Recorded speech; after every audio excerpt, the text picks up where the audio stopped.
அனைவருக்கும் வணக்கம். இந்த வீடியோவில் இந்தியா அமைவிடம், நிலத்தோற்றம் மற்றும் வடிகால் அமைப்பு பார்க்க போகிறோம். இது ஒரு முக்கியமான லெசன். இந்த லெசன்லேருந்து கேள்விகள் கேட்டுகிட்டே தான் இருப்பாங்க. இந்தியாவை பற்றி அனைத்துமே இந்த இந்தியாவோட நிலத்தோற்றம், ஆறுகள், இது எல்லாமே இந்த லெசனில் டீட்டெயிலாக கொடுத்துருப்பாங்க. நீங்கள் எல்லாத்தையுமே படிக்கணும். ஒவ்வொரு லைனுமே இந்த லெசனில் ரொம்ப முக்கியம்தான். இந்த லெசனை படித்து முடிச்சுட்டு இதை ஒரு டெஸ்ட் மாதிரி நீங்கள் போட்டு பார்க்குறதுக்கு இந்த வீடியோ கண்டிப்பாக யூஸ்ஃபுல்லாக இருக்கும். கேள்விகள் பார்ப்போம். கேள்வி 1. இந்தியாவின் நிலப்பரப்பு டேஷ் சதுர கிலோமீட்டர் ஆகும். இந்தியாவின் நிலப்பரப்பு டேஷ் சதுர கிலோமீட்டர் ஆகும். Option D 32,87,263. கேள்வி 2.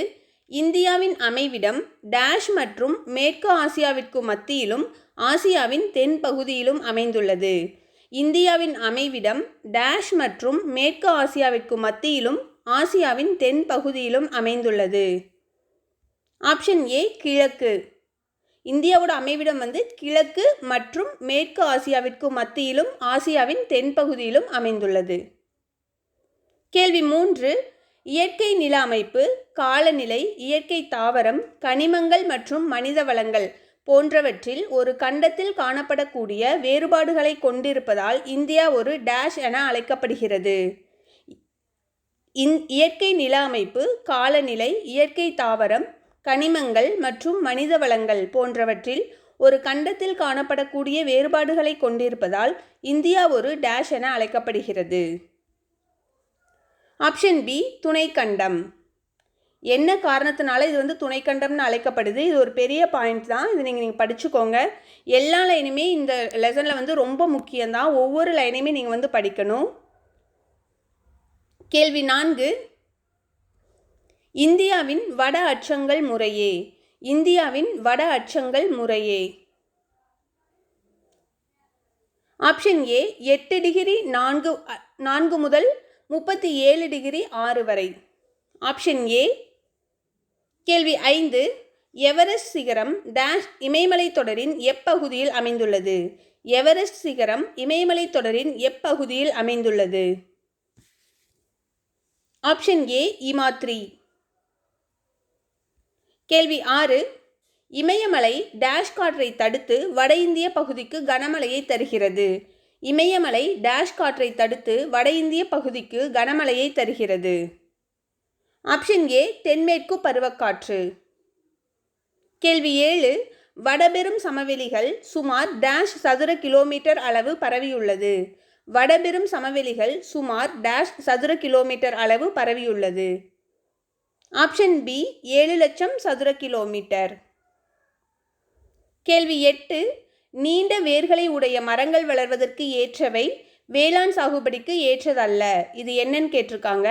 நீண்ட வேர்களை உடைய மரங்கள் வளர்வதற்கு ஏற்றவை, வேளாண் சாகுபடிக்கு ஏற்றது அல்ல. ஆப்ஷன் ஏ பாபர் சமவெளி. கேள்வி 9. தீபகற்ப பீடபூமியை இரு பெரும் பிரிவுகளாக பிரிக்கும் ஆறு எது? தீபகற்ப பீடபூமியை இரு பெரும் பிரிவுகளாக பிரிக்கும் ஆறு எது? Option C Narmada. கேள்வி 10. மேற்கு பகுதியில் உள்ள மத்திய உயர்நிலங்கள் டேஷ் என்று அழைக்கப்படுகின்றன. மேற்கு பகுதியில் உள்ள மத்திய உயர்நிலங்கள் டேஷ் என்று அழைக்கப்படுகின்றன. ஆப்ஷன் பி மாளவ பீடபூமி. ஒவ்வொரு கேள்வியுமே நீங்கள் மெதுவாக படிங்க. அப்போ தான் என்ன கேட்டிருக்காங்கன்றது புரியும். ஒவ்வொரு பாயிண்ட்லேயுமே ரொம்ப டீட்டெயிலிங்காக தான் அவங்க கேட்பாங்க. எல்லாத்தையுமே டீட்டெயிலாக படிச்சுக்கோங்க. கேள்வி 11. கிருஷ்ணா மற்றும் காவிரி ஆற்றுக்கு இடைப்பட்ட பகுதி டேஷ் என்று அழைக்கப்படுகிறது. கிருஷ்ணா மற்றும் காவிரி ஆற்றுக்கு இடைப்பட்ட பகுதி டேஷ் என்று அழைக்கப்படுகிறது. ஆப்ஷன் ஏ சோழமண்டல கடற்கரை. கேள்வி 12. லட்சத்தீவுகளை 8 டிகிரி கால்வாய் டேஷிலிருந்து பிரிக்கிறது. லட்சத்தீவுகளை 8 டிகிரி கால்வாய் டேஷிலிருந்து பிரிக்கிறது. அதாவது லட்சத்தீவுகளை 8 டிகிரி கால்வாய் எதிலிருந்து பிரிக்கிறது? ஆப்ஷன் சி மாலத்தீவிலிருந்து பிரிக்கிறது. கேள்வி 13. சிந்து நதியின் மிகப்பெரிய துணை ஆறு எது? சிந்து நதியின் மிகப்பெரிய துணை ஆறு எது? Option B Chenab. கேள்வி 14. பிரம்மபுத்திரா ஆறு அருணாச்சல பிரதேசத்தின் எந்த மலையிடுக்கின் வழியாக இந்தியாவிற்குள் நுழைகிறது? பிரம்மபுத்திரா ஆறு அருணாச்சல பிரதேசத்தின் எந்த மலையிடுக்கின் வழியாக இந்தியாவிற்குள் நுழைகிறது? ஆப்ஷன் டி திகாங், அந்த மலைப்பிரதேசத்தின் வழியாக தான் நுழையும், திகாங். கேள்வி 15, மேற்கு நோக்கி பாயும் ஆறுகளில் நீளமானது எது? மேற்கு நோக்கி பாயும் ஆறுகளில் நீளமானது எது? Option C Narmada. கேள்வி 16, கீழ்கண்டவற்றுள் பெரும்பாலான தென்னிந்திய ஆறுகள் எந்த மலைத்தொடரில் உற்பத்தி ஆகின்றன? கீழ்கண்டவற்றுள் பெரும்பாலான தென்னிந்திய ஆறுகள் எந்த மலைத்தொடரில் உற்பத்தி ஆகின்றன? ஆப்ஷன் பி மேற்கு தொடர்ச்சி மலைகள். கேள்வி 17, பொருந்தாததை தேர்ந்தெடு. இது option C Ganga. Option C. Narmada, Sabarmati, Mahi இது எல்லாமே அரபிக்கடலில் கலக்கும் ஆறுகள். கங்கை வங்காள விரிகுடாவில் கலக்கும், அதனால் கங்கை தான் பொருந்தாதது. கேள்வி 18, இந்தியா எத்தனை இயற்கை பிரிவுகளாக பிரிக்கப்பட்டுள்ளது? இந்தியா எத்தனை இயற்கை பிரிவுகளாக பிரிக்கப்பட்டுள்ளது? Option D 5. புது புக்கில் 5 தான் கொடுத்துருக்காங்க. கேள்வி 19, புவி மேலோட்டு பேரியக்க விசைகள் காரணமாக புவி மேலோடு மடிக்கப்பட்டு உருவாகியவை. புவி மேலோட்டு பேரியக்க விசைகள் காரணமாக புவி மேலோடு மடிக்கப்பட்டு உருவாகியவை. Option A இமயமலைகள். கேள்வி 20, கங்கோத்ரி, யமுனோத்ரி, சிவாச்சின் போன்ற பனியாறுகள் காணப்படுவது. கங்கோத்ரி, யமுனோத்ரி, சிவாச்சின் போன்ற பனியாறுகள் காணப்படுவது. ஆப்ஷன் ஏ இமாத்ரி, அதாவது இமயமலையில் இமாத்ரிங்கிற பிரிவில் இது காணப்படும். கேள்வி 21, பொறுத்துக. காரகோரம் கணவாய் ஜம்மு காஷ்மீரில் இருக்குது. ஜோசிலா கணவாய் இமாச்சல் பிரதேசம். பொமிடிலா கணவாய் அருணாச்சல பிரதேசம். ஜெலிப்லா கணவாய் சிக்கிம். காரகோரம் கணவாய் ஜம்மு காஷ்மீர். ஜோசிலா கணவாய் இமாச்சல் பிரதேசம். பொமிடிலா கணவாய் அருணாச்சல பிரதேசம். ஜெலிப்லா கணவாய் சிக்கிம். ஆப்ஷன் டி சரியானது. கேள்வி 22, கிழக்கு பகுதியில் டூயட் எனவும் மேற்கு பகுதியில் டூன்கள் எனவும் அழைக்கப்படுவது. கிழக்கு பகுதியில் டூயட் எனவும் மேற்கு பகுதியில் டூன்கள் எனவும் அழைக்கப்படுவது. Option C Shivalik. Option C. கேள்வி 23, இமயமலையின் கிழக்கு கிளையாக இருப்பது. இமயமலையின் கிழக்கு கிளையாக இருப்பது. ஆப்ஷன் டி பூர்வாஞ்சல் குன்றுகள். கேள்வி 24, தராய் மண்டலம் எங்கு அதிக அகலமாக காணப்படுகிறது? தராய் மண்டலம் எங்கு அதிக அகலமாக காணப்படுகிறது? ஆப்ஷன் சி பிரம்மபுத்திரா பள்ளத்தாக்கு. கேள்வி 25, சட்லெஜ், பியாஸ், ராவி ஆற்று படிவுகளால் உருவான சமவெளி.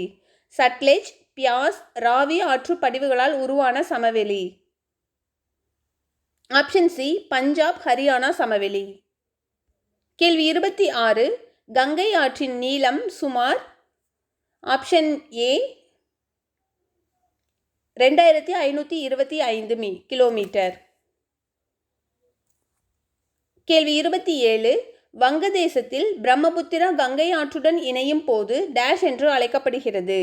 வங்கதேசத்தில் பிரம்மபுத்திரா கங்கை ஆற்றுடன் இணையும் போது டேஷ் என்று அழைக்கப்படுகிறது. ஆப்ஷன் சி மேக்னா. கேள்வி 28, தீபகற்ப ஆறுகளை அவை பாயும் திசையின் அடிப்படையில் எத்தனை வகையாக பிரிக்கலாம்? தீபகற்ப ஆறுகளை அவை பாயும் திசையின் அடிப்படையில் எத்தனை வகையாக பிரிக்கலாம்? ஆப்ஷன் ஏ 2 வகையாக, அதாவது மேற்கு நோக்கி பாயும் ஆறுகள், கிழக்கு நோக்கி பாயும் ஆறுகள்னு 2 வகையாக பிரிப்பாங்க. கேள்வி 29, ஆந்திர பிரதேசத்தின் வழியாக பாயும் கிருஷ்ணா நதி எந்த இடத்தில் வங்காள விரிகுடாவில் கலக்கிறது? ஆந்திர பிரதேசத்தின் வழியாக பாயும் கிருஷ்ணா நதி எந்த இடத்தில் வங்காள விரிகுடாவில் கலக்கிறது? ஆப்ஷன் பி ஹம்சலா தேவி. கேள்வி 30, திபெத்தியன் இமயமலைகள் என்று அழைக்கப்படுவது. திபெத்தியன் இமயமலைகள் என்று அழைக்கப்படுவது. ஆப்ஷன் பி டிரான்ஸ் இமயமலைகள். கேள்வி 31. வண்டல் சமவெளியில் உயர்நிலப் பகுதி டேஷ் என்று அழைக்கப்படுகிறது. வண்டல் சமவெளியில் உயர்நிலப் பகுதி டேஷ் என்று அழைக்கப்படுகிறது. ஆப்ஷன் ஏ சார்ஸ். கேள்வி 32. ராஜஸ்தான் சமவெளி எத்தனை லட்சம் சதுர கிலோமீட்டர் பரப்பளவில் இந்தியாவிற்கும் பாகிஸ்தானுக்கும் எல்லையாக செயல்படுகிறது?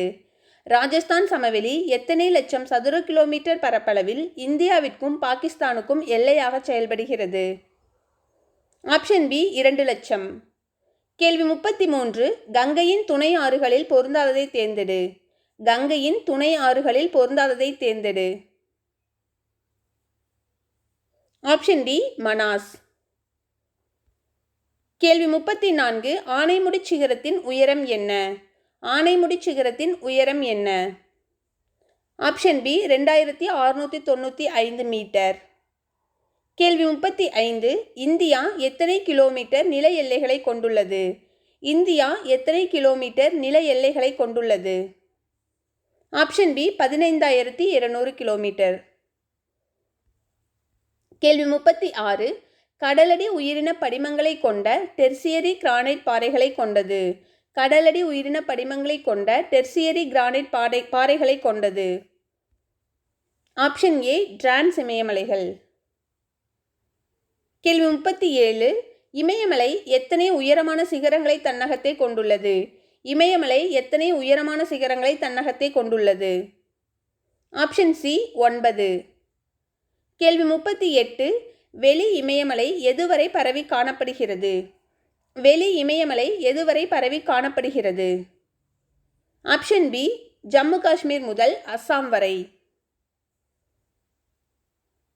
கேள்வி 39. பிரம்மபுத்திரா எந்த பனியாற்றில் உற்பத்தி ஆகிறது? பிரம்மபுத்திரா எந்த பனியாற்றில் உற்பத்தி ஆகிறது? Option C Chemayungdung. கேள்வி 40. டிரான்ஸ் இமயமலை தொடர்களில் தவறானதை தேர்ந்தெடு. டிரான்ஸ் இமயமலை தொடர்களில் தவறானதை தேர்ந்தெடு. Option D Shivalik. சாஸ்கர், லடாக், கைலாஷ் இது எல்லாமே டிரான்ஸ் இமயமலையில் இருக்கிற மலைத்தொடர்களோட பெயர்கள். கேள்வி 41. லூனி மற்றும் மறைந்து போன சரஸ்வதி ஆறுகளின் படிவுகளால் உருவாக்கப்பட்டவை. லூனி மற்றும் மறைந்து போன சரஸ்வதி ஆறுகளின் படிவுகளால் உருவாக்கப்பட்டவை. ஆப்ஷன் பி ராஜஸ்தான் சமவெளி. Option B. கேள்வி 42. ஆரவல்லி மலைத்தொடரில் மிக உயரமான சிகரம் எது? ஆரவல்லி மலைத்தொடரில் மிக உயரமான சிகரம் எது? ஆப்ஷன் டி குரு ஷிகார். கேள்வி 43. ஆறுகளால் கொண்டுவரப்பட்டு படிய வைக்கப்படும் புதிய வண்டல் மண் டேஷ் என்று அழைக்கப்படுகின்றன. ஆறுகளால் கொண்டுவரப்பட்டு படிய வைக்கப்படும் புதிய வண்டல் மண் டேஷ் என்று அழைக்கப்படுகின்றன. புதிய வண்டல் மண் காதர். Option B Kader. 44. கிழக்கு தொடர்ச்சி மலைகளும் மேற்கு தொடர்ச்சி மலைகளும் ஒன்றிணையும் இடம். கிழக்கு தொடர்ச்சி மலைகளும் மேற்கு தொடர்ச்சி மலைகளும் ஒன்றிணையும் இடம். Option A Nilgiri. கேள்வி 45. கிழக்கு தொடர்ச்சி மலைகள் டேஷ் என்று அழைக்கப்படுகிறது. கிழக்கு தொடர்ச்சி மலைகள் டேஷ் என்று அழைக்கப்படுகிறது.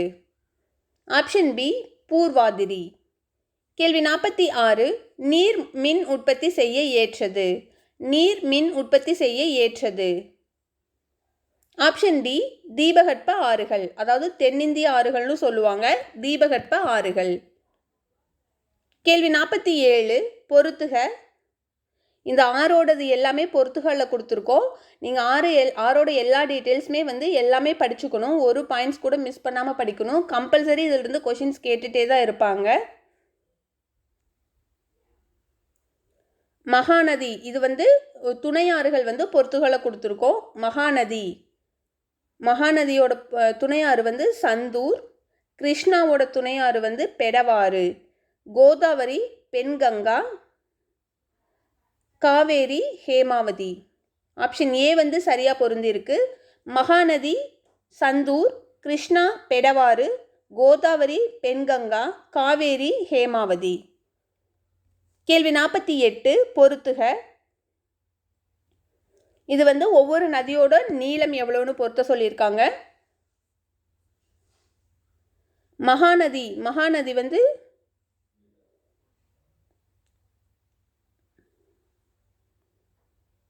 மகாநதி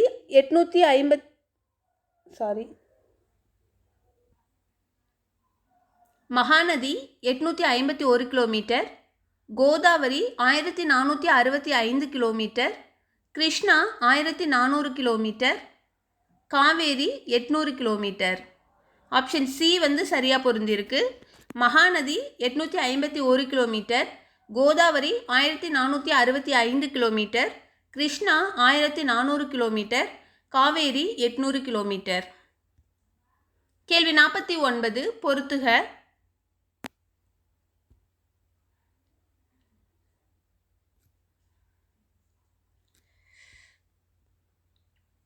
இதுவும் வந்து துணை ஆறுகளை தான் பொறுத்து சொல்லியிருக்காங்க.